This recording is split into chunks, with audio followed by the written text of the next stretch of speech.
Jadi pakai itu dulu, botol 1,5 liter kita potong jadi 2, yang atas dibalik kasih sumbu. Udah Oh, buat nanam. seperti ini ya, dipotong ini. Ini deh.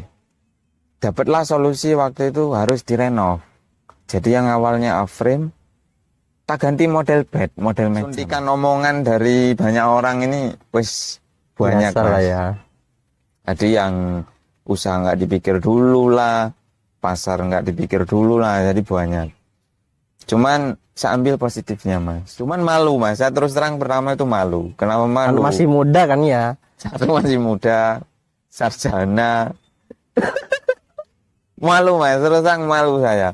Jadi membawa bacong, sebelum masuk di 9 meja itu ada masa sulit. Masa sulitnya apa? Ditagih bank. Nah, cuman ada untungnya lagi. Waktu itu ayah ngasih pinjaman dengan satu syarat. Harus dikembalikan 6 bulan berikutnya. Oke teman-teman milenial, bertemu lagi. Kali ini saya akan menanyakan atau pengen tahu tuh gimana perjalanan berhidroponik atau bisnis hidroponik. Nah sekarang ini saya lagi ditemani sama Mas Vicky ya Mas ya? Ya. Mas Vicky ini ownernya Hidroponikku Jember. Dia itu sebagai pelaku hidroponik sekali menjual ya Mas ya? Menjual, nah intinya semua dari cocok tanamnya sampai nyampe ke pelanggan itu Mas Vicky melakukan itu. Oke, untuk perkenalan dulu Mas ya, mungkin gimana Mas Vicky ini awal mula dah, mungkin kenalan dulu lah, kenalan dulu. Nama, kalau nama lengkap panjang Mas, 1 RT dipakai. Tapi panggilannya biasanya saya Vicky. Vicky ya. Asli Jember, putra daerah. Pendidikan terakhir S1 IT Mas. Jadi bukan pertanian. Terus anak pertama sudah beristri, sudah punya anak. Kalau umur baru 30 tahun. Oke, nah ini teman-teman, ini saya akan menanyakan gimana nih perjalanan awal mula gimana berhidroponik atau menggeluti di bisnis ini ya, pertanian ya, pertanian modern ini ya. Nah ini gimana Mas ya, pertama kali Mas Vicky itu menjalani atau referensinya itu dari mana gitu? Referensi waktu itu dari YouTube. Kalau asal muasal kenapa terjun di dunia hidroponik, awalnya iseng. Iseng. Iseng karena dampak ini Mas, mungkin stres ya. Jadi target kantor. Oh pernah kerja di instansi Ya, juga? pernah Mas. Jadi targetnya di luar nalar dan kebetulan basic programmer. Programmer. Jadi menghilangkan jenuh sih karena iseng tadi. Jadi referensinya di YouTube, lihat YouTube kok sayuran yang biasanya ditanam di tanah bisa tumbuh di paralon waktu itu Mas. Paralon ya. Jadi pipa. Cuman saya awalnya nggak pakai pipa karena dari iseng tadi dan masih kerja di instansi. Terus kebetulan juga luar kota Mas, karena waktu itu di Probolinggo sama Wonosobo saya. Jadi seadanya pakai botol-botol bekas yang 1,5 liter itu. Oh itu sistem apa namanya itu Mas? Wick system Mas. Cuman dulu saya nggak tahu itu sistem apa. Oh. Bilangnya sistem sumbu sih di YouTube. Cuman itu dikenal wick system ya. Jadi pakai itu dulu. Botol 1,5 liter kita potong jadi 2, yang atas dibalik kasih sumbu. Udah buat nanam. Seperti ini ya, dipotong ini. Ini dipotong, ini dibalik. Yang bawah diisi air. Itu nanam pakcoy dulu. Awal mulanya itu. Awal mulanya itu 2016. dan ternyata tumbuh. Waktu itu peralatan Kak nutrisi itu beli di online. Cuman alat ukur nggak beli mas. Jadi belum kenal pH, belum kenal EC atau BPM itu nggak kenal. Cuman nutrisi Rockwool itu beli di online sama kain flanel Planner ya. sama benih. Ternyata kok tumbuh. Baru dari situ timbul lagi penasarannya. Apa rasanya beda sih? Karena kan kalau dilihat di YouTube itu mahal. Ya. Ternyata memang beda, mungkin karena fresh. Jadi lebih renyah, lebih crunchy. Rasanya ya, Rasanya lebih bentuknya, crunchy. kalau Kalau bentuk nggak jauh berbeda sih mas. Cuman karena masih awal ya waktu itu jadi jelek. Kalau bahasa ilmiahnya ketilang, kurus tinggi langsing. Tapi masih layak konsumsi lah. Tapi kalau layak jual belum. Dari situ awalnya, ternyata timbul lagi pemikiran gini. Gimana kalau coba di rumah? Cuman kan waktu itu masih kerja ikut orang. Jadi waktu itu transfer aku cuman 5 jutaan mas ke rumah. Jadi buat dari bambu, karena bambu potong sendiri. Oh itu masih kerja ya? Masih kerja. Bikin 2 meja waktu itu kira-kira 400-an lubang tanam. Terus nambah lagi, cuman saya modal tingkat. Karena ikut referensi YouTube lagi ya. Nah, Oh berarti nggak ada mentornya mas? Nggak ya? ada mas. Nggak ada Berarti dulu. pure anu sendiri, cari sendiri Iya. referensinya. Jadi jauh dari pemikiran saya mas kalau ikut pelatihan itu. Kenapa? Karena satu butuh duit ya. Ya. Terus kedua belum inilah. Menurut saya belum ini apa namanya ya, dibutuhkan. Karena saya pribadi waktu itu nggak ada pemikiran untuk terjun di dunia yang seperti sekarang, nggak ada mas. Karena terus terang saya nggak suka tani. Kalaupun anaknya orang tani sekaligus guru ya, jadi saya nggak suka tani mas. Jadi nggak ada pemikiran ke arah pelatihan. Jadi referensi pure dari YouTube. Di YouTube ada yang model tingkat ya tak ikutin. Dan model tingkat nggak bagus. Yang bawah kurang sinar matahari. Nah setelah tanam 400 lubang itu beralih. Bukan Pak Coy lagi mas. Karena lihat di YouTube itu selada yang mahal. Selada ya. Karena coba tanam.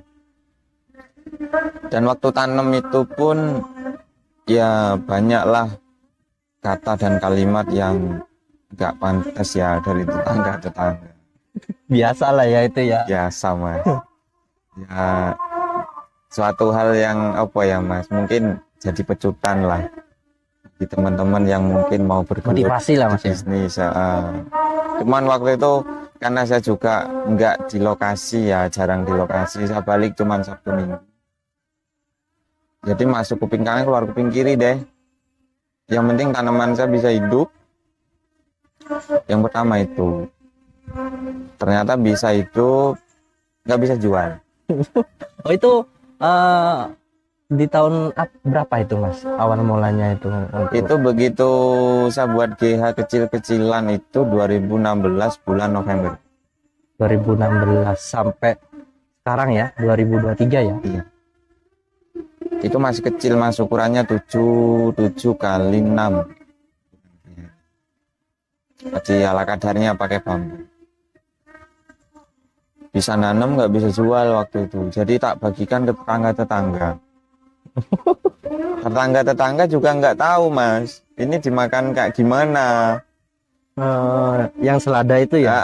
Yang selada. Karena dari desa ya mas. Jadi mereka lebih condong lalapan itu di apa namanya, dimasak, direbus. Ya. Jadi untuk dimakan mentah itu masih awam orang-orang. Jadi ketika direbus dia hancur karena memang selada nggak untuk direbus ya. Direbus ya. untuk dimakan mentah memang. Jadi satu kali tanam itu kita bagikan.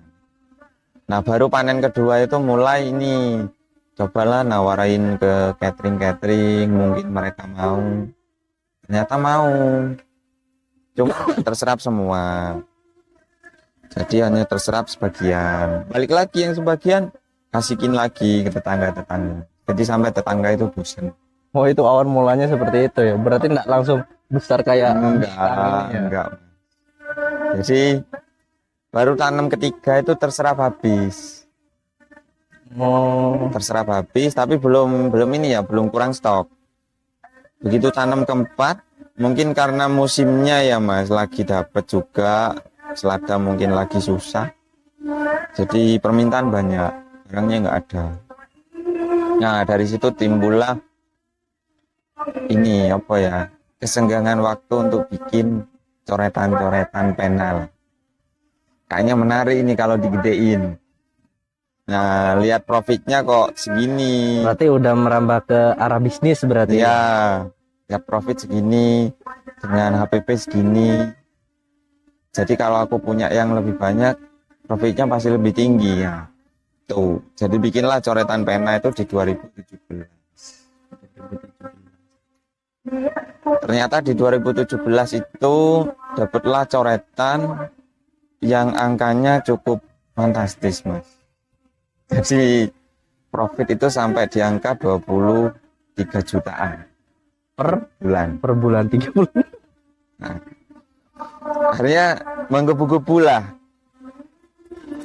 Kebetulan kantor juga mengajukan kontrak baru, diharuskan untuk di Gorontalo waktu itu. Nah, jadi ada alasan saya untuk mengajukan resign waktu itu. Jadi saya mengajukan resign, bolak-balik ditolak dan bolak-balik negosiasi sampai pada akhirnya di Desember akhir 2017 surat resign itu keluar. Jadi kantor sudah memperbolehkan. Nah dari situ sudah awal mula benar-benar Fokus ya. fokus ya. Cuman balik lagi Mas, mungkin saya terlalu gegabah dulu. Istilahnya kurang Belum kurang ada mentor jago. berarti Mas ya. Belum Mas. Oh itu tapi itu belum ada mentor tapi sudah bisa menumbuhkan Sudah ya. sudah Bisa menjual ya. sudah Cuma untuk ke bisnisnya masih belum ya. Balik lagi Mas, waktu itu pemikiran saya masih ini ya, ego masih tinggi. Anak muda lah ya. Jadi mungkin dengan keilmuan itu sudah cukup lah. Akhirnya di Januari itu mencoba fokus di dunia hidroponik. 2000 berapa Mas?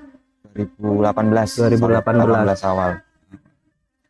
Itu buat greenhouse 20 kali 18,5. Lumayan besar itu Mas. Referensi waktu itu Mas, jujur dari botani. Oh iya iya. Karena dari masa transisi ya Mas, 2017 sampai Januari 2018 itu saya mulai kenal dengan komunitas.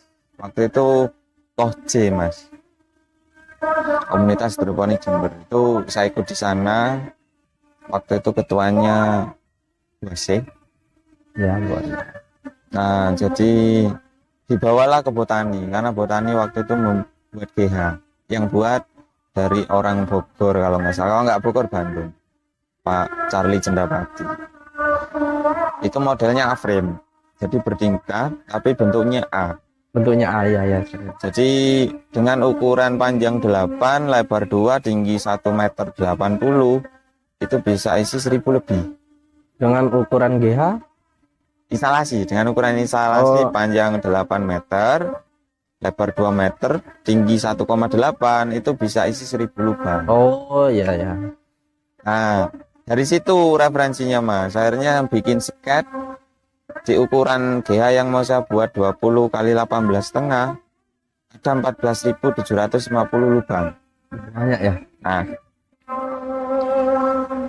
modal ternyata waktu itu nggak cukup Mas. Nah mungkin ini yang sering kali lupa ya teman-teman usaha kalau sudah sukses pasti ada lah campur tangan orang tua. Nah, jadi waktu itu modal saya nggak cukup mas, hasil dari resign kerja juga nggak cukup, karena waktu itu modal butuh sekitar 150 juta. 150 juta dengan ukuran 18 kali 20.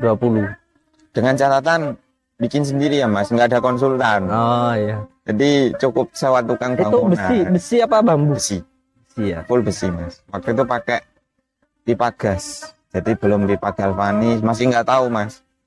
Belum tahu pipa galvanis, holodeep, galvanis belum tahu. Jadi pakai pipa gas.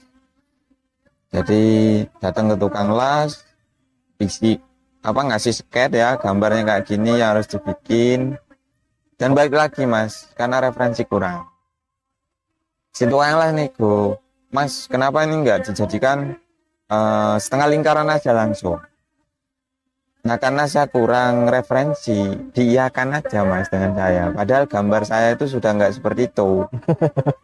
Referensinya kan botani nih, nah di botani itu sudah ada ventilasi top. Jadi nego tukang las saya ambil, oke lah saya ikut tukang las, karena tukang las sudah biasa bikin. Nah dibuatlah GH dengan ukuran itu, dengan modal waktu itu 3 sumber. Dari saya, dari orang tua, dan dari perbankan.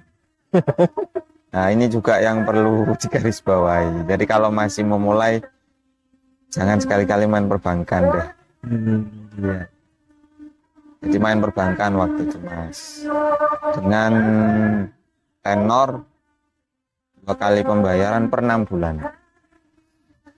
Cukup mencekik mas. Memang secara bunga kecil ya, Iya. tapi secara angsuran gede mas. Karena hanya 2 kali angsuran dengan pengambilan waktu sekitar 75 juta. Percilir lagi ya. Dengan 14.750 lubang tanam. Pakai 3 pegawai waktu itu mas. Oh, langsung ada pegawai karyawannya ya. Saya pribadi juga nggak bisa ngajarin pegawai secara utuh karena saya belum punya keilmuan secara utuh ya. Jadi yang saya tahu aja sudah.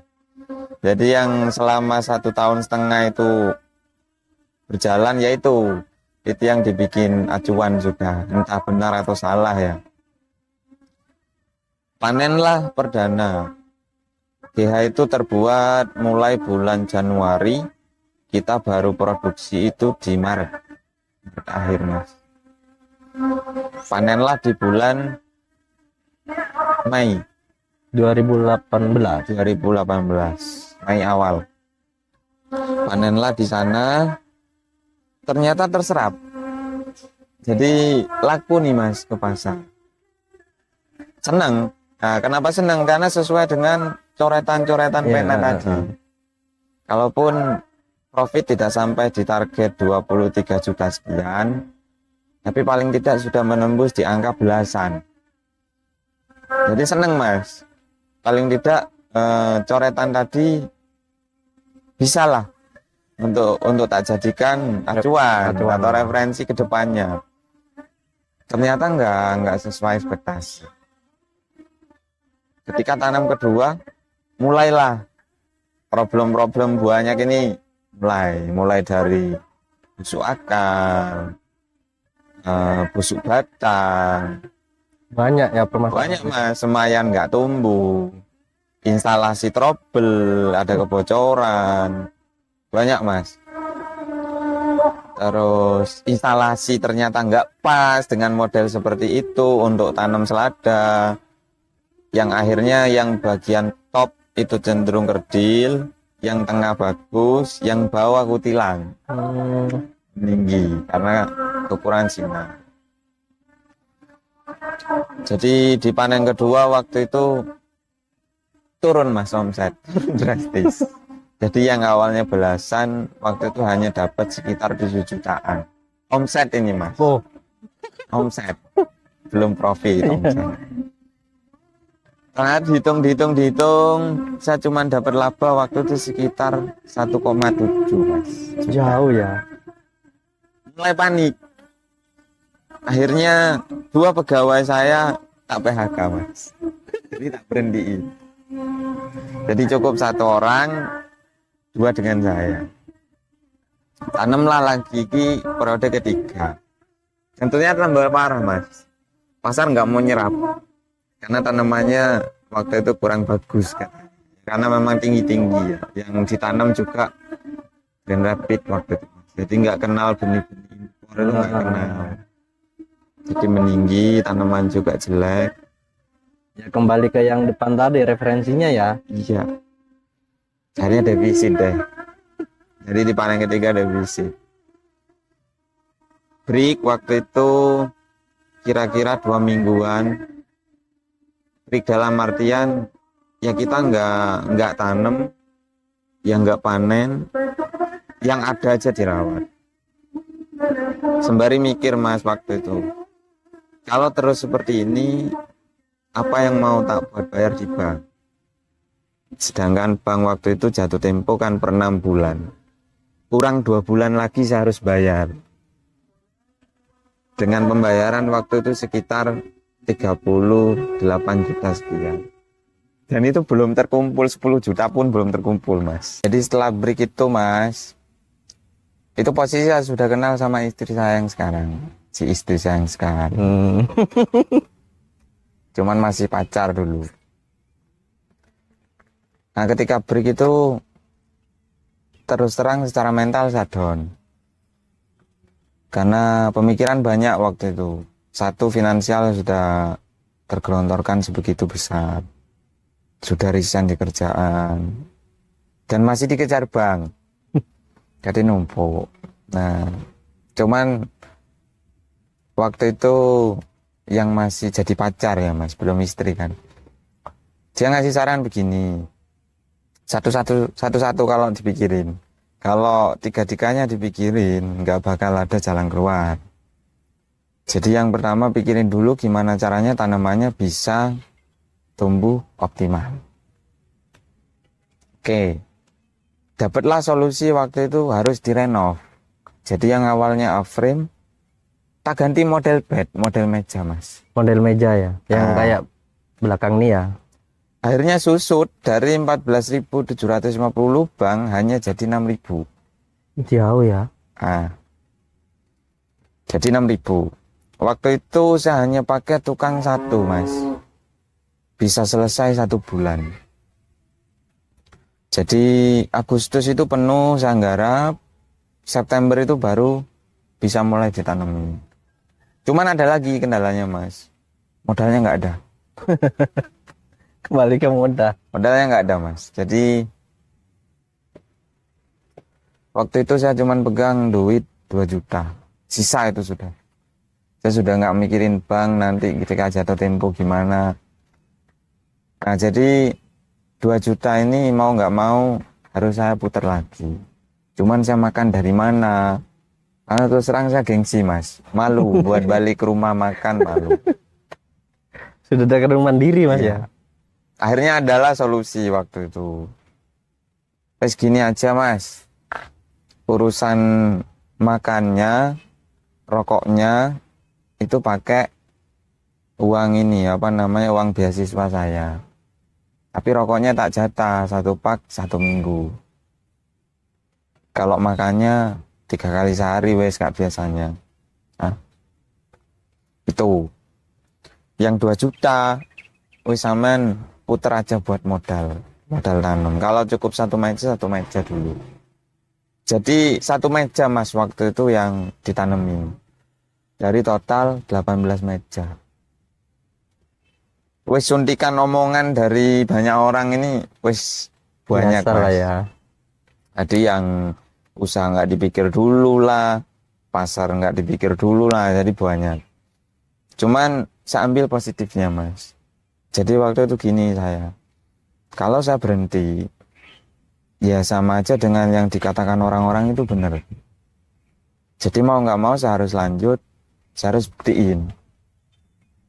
Kalau bisnis ini menjanjikan dan sudah tak pikir matang-matang. Nah, Akhirnya dari satu meja itu mas, waktu itu target pasarnya saya nggak muluk-muluk. Welijo mas, atau yang jual sayur Iya, keliling, iya. itu tak titipin. Jadi yang tak tanam waktu itu oriental sudah, pakcoy, kangkung, sawimi, bayem. Jadi nggak tanam selada aku mas. Itu tak model titip. Satu pack tak kasih harga segini. Laku nggak laku harganya segini mas. Nggak laku samaan balikin.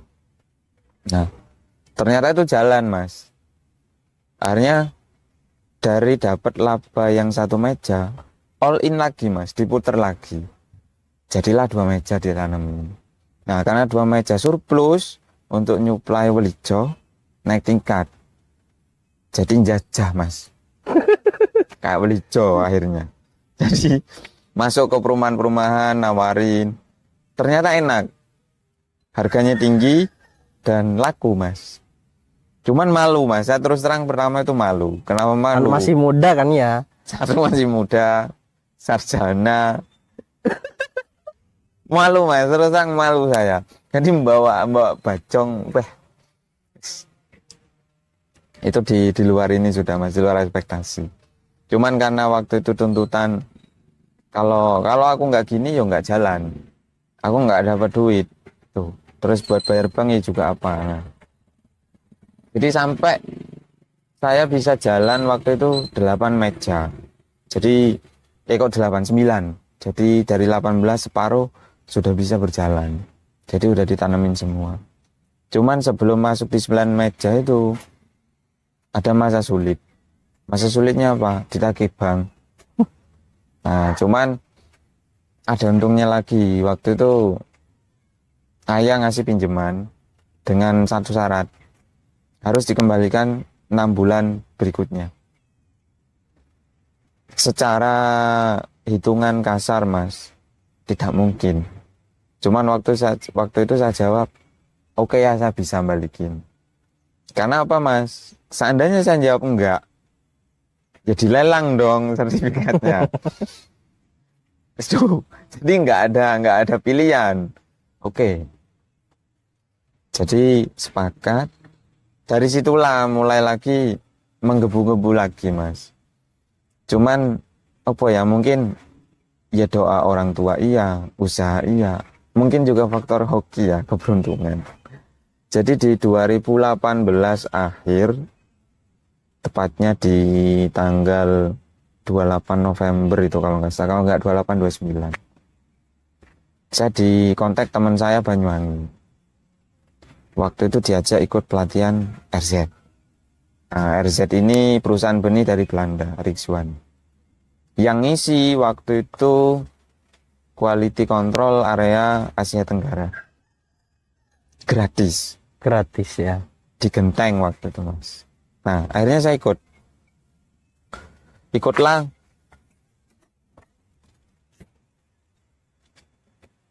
Pelatihan itu pacarku tak ajak mas, karena dia yang paham pertanian ya, tak ajak.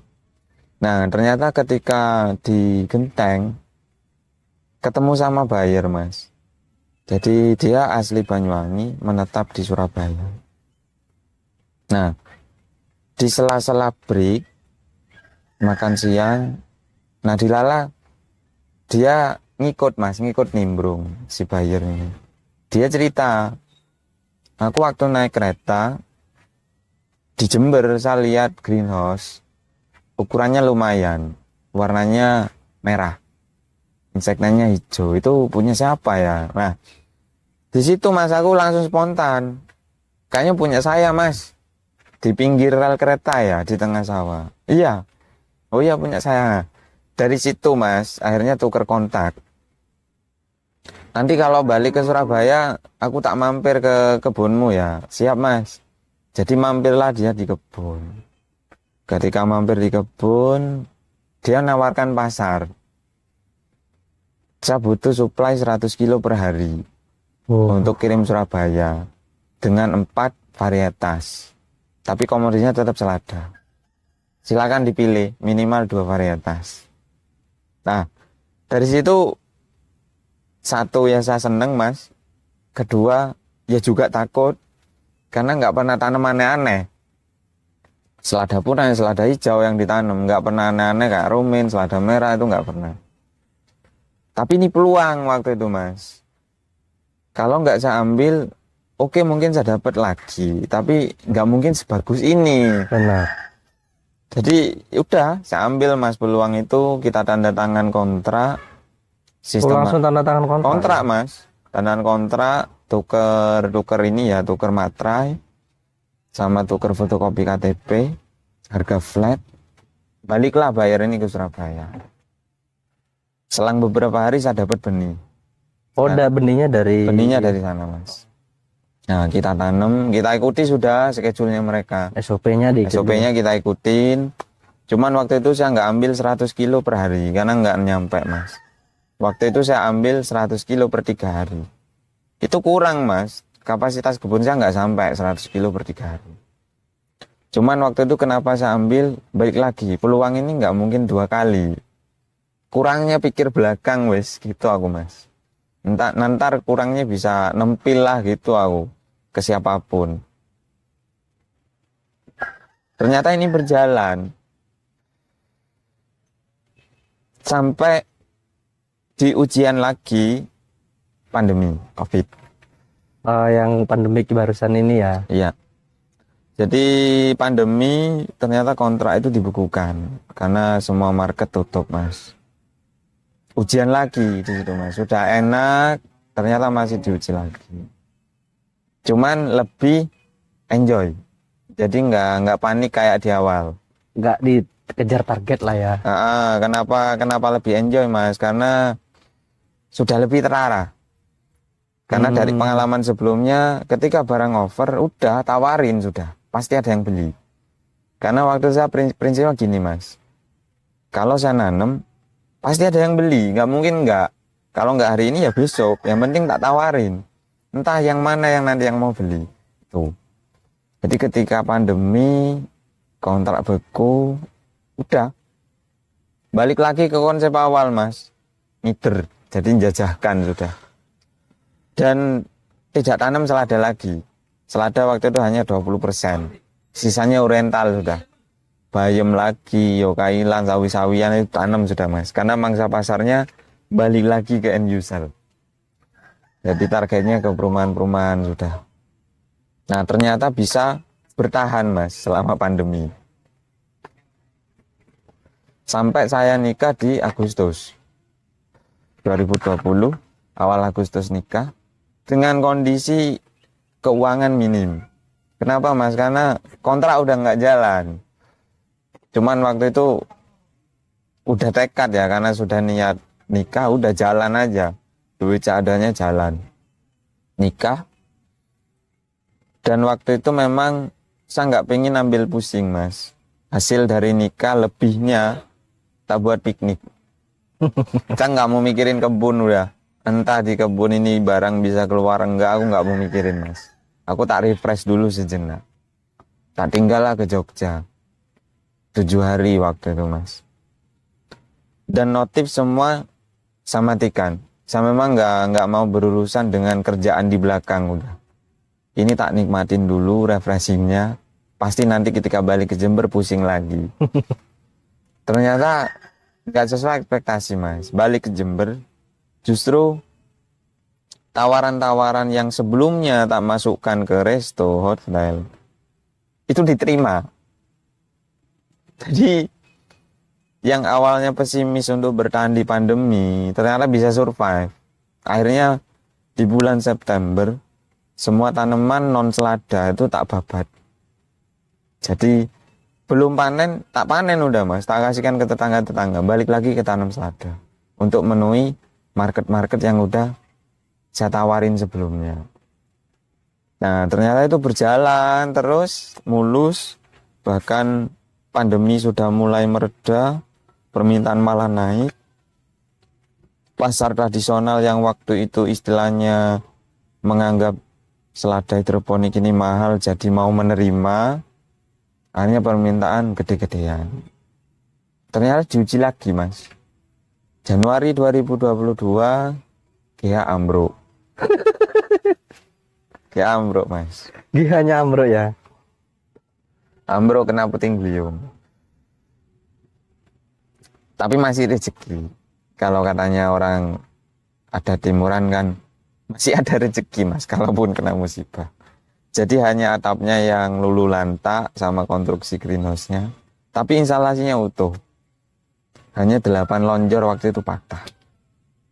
Jadi masih tersisa 17 meja. Itu masih utuh. Nah, waktu itu posisi sudah rumah terbangun mas. Tapi belum selesai. Dan posisi anak baru lahir. Kira-kira 2 bulan. Jadi sebelum GH ambruk itu anak lahir bulan November. Ada dana waktu itu sekitar 50 jutaan. Itu dari tabungan mas yang dikhususkan waktu itu untuk seandainya istri tidak bisa lahir normal. Ternyata istri lahir normal, surplus lah dana itu.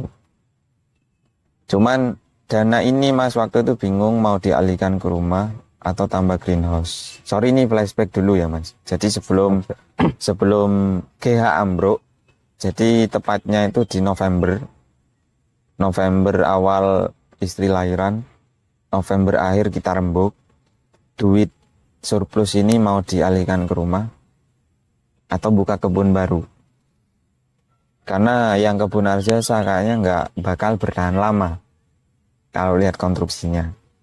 Jadi paling tidak kalau kita ada kebun baru, ketika kebun ini rusak, bisnis kita jalan.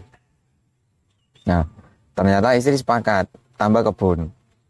Waktu itu 2 pilihan, mau melon atau sayur. Karena melon waktu itu terus terang sudah ada market, sudah ada yang mau ngontrak, dan juga sudah ada yang mau mentori mas. Jadi kita tinggal masuk sebetulnya. Kita tinggal siapin modal. Cuman waktu itu istri, janganlah dulu. Sayurnya kan masih kurang. Sayur aja dulu. Toh kalau melon kan butuh perawatan khusus dan masih pertama. Takutnya tidak jadi. Nanti malah kepontang-panting lagi dananya. Kita save dulu, ambil yang aman. Oke, sepakat sayur. Akhirnya di Desember pertengahan order lah mas. Mulai dari talang, UV, spring clip, kebutuhan untuk membangun greenhouse baru. Untuk konstruksinya waktu itu pakai bambu dan kayu. Kenapa? Karena yang ada bahan milik sendiri tuh. Jadi kita kejar save budget mas. Jadi sudah beda orientasinya dengan yang awal-awal dulu. Belum pengalaman lah ya. Kalau yang awal-awal itu kan karena gengsi iya, wah kalau besi itu mewah. Nah ternyata dengan bambu dan kayu pun ya juga mewah asalkan standar ya mas. Tuh jadi sudah berbeda pola pikirnya. Lebih ke kalau bisnis harus nekan, betul-betul ditekan biaya investasinya.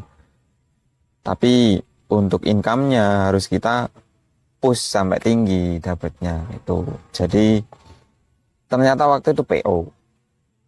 Karena mendekati Nataru mas, Natal tahun baru. Jadi akan dikirim setelah libur tahun baru. Oke nggak masalah, yang penting sudah terbelanjakan semua. Dan juga sudah ngoling tukang, oke, di Januari bisa nggarap. Ternyata di tanggal 6 Januari 2022, GH yang istilahnya penuh sejarah, yang bawa saya dari nol sampai dikenal orang, ambruk. Sepintas waktu itu gerundel mas. Kenapa harus sekarang sih GH ini ambruk? Kenapa nggak tunggu GH yang ini berdiri dulu, berjalan dulu? Cuman waktu itu balik lagi mas, percuma saya berkeluh kesah, nggak mungkin merubah nasib.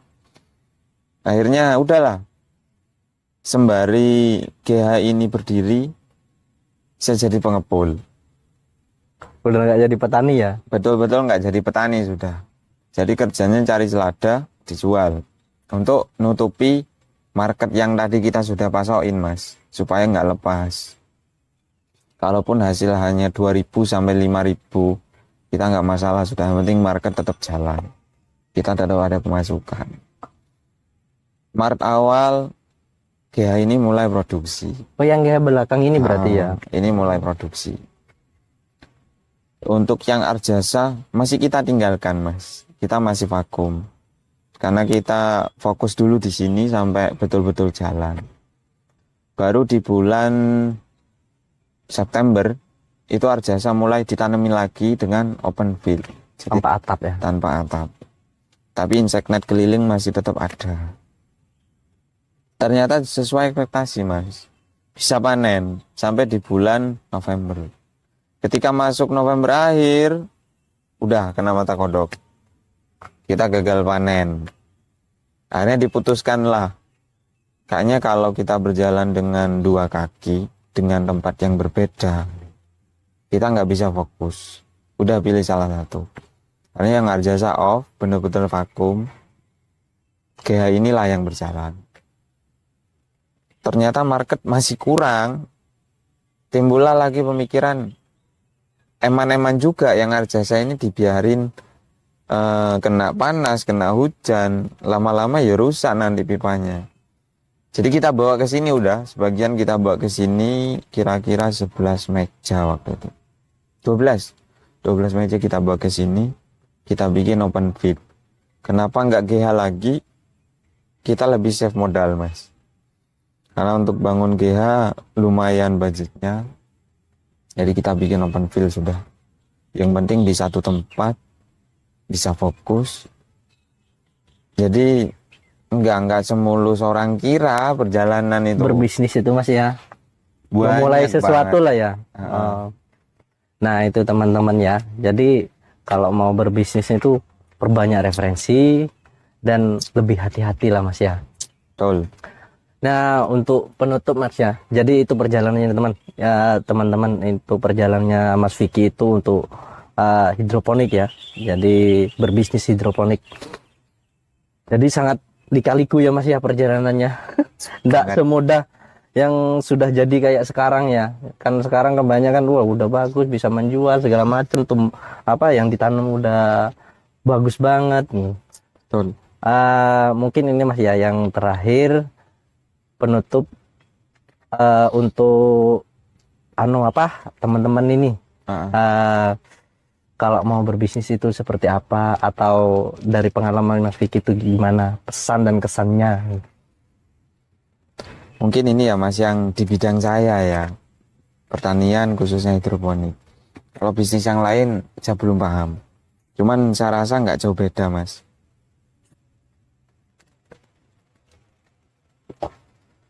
Yang pertama itu niat dulu. Niat dulu, modal itu nomor sekian. Kalau menurut saya Mas, kalaupun usaha itu butuh modal ya. Yang penting yang pertama niat dulu. Yang kedua, kalau masih ada orang tua, minta doa lah.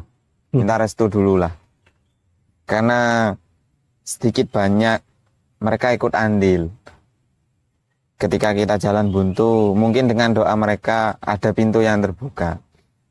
Tuh, kalau punya istri, dirembuklah dengan istrinya. Jadi supaya solid. Karena kalau jalan sendiri itu cenderung susah Mas. Nggak ada supportnya ya. Dan semua dipikirkan sendiri itu pasti berat. Ketika itu sudah selesai, barulah kita ngomong modal. Nah, kalau ngomongin modal, kalau menurut saya Mas, ada 3 versi. Boleh teman-teman pilih yang mana yang sesuai dengan porsi teman-teman. Yang pertama warisan Mas. Jadi anak orang kaya. Tinggal minta, nodong, ada duit. Itu yang pertama. Kalau yang kedua, bisa main di model investor. Tapi kalau investor, yang pertama, ya pahami dulu hidroponik ini seperti apa. Istilahnya, jadilah praktisi dulu supaya investor ini Percaya. terikat atau terpercaya Mas. Karena semua investor sama mengharapkan untung. Jadi itu. Yang terakhir kita bisa main perbankan. Ini kalau untuk ngomongin modal ya. Itu udah terakhir ya, solusi terakhir itu. Terakhir. Modal ada, niat restu dan lain ada. baru yang terakhir. Oke, mungkin itu Mas ya. Dilihat bisnisnya ini kira-kira menjanjikan nggak dari segi peluang pasarnya, terus tingkat resiko gagalnya itu, kalaupun hanya coretan itu penting Mas. Paling tidak bisa jadi rem lah kita ke depannya harus gimana. Jadi jangan dilupakan itu. Jadi jangan hanya sekedar ego pengen bisnis ini langsung dibikin, jangan. Ngasal lah ya, jangan. Asal, jangan. Jadi benar-benar diperhitungkan dulu.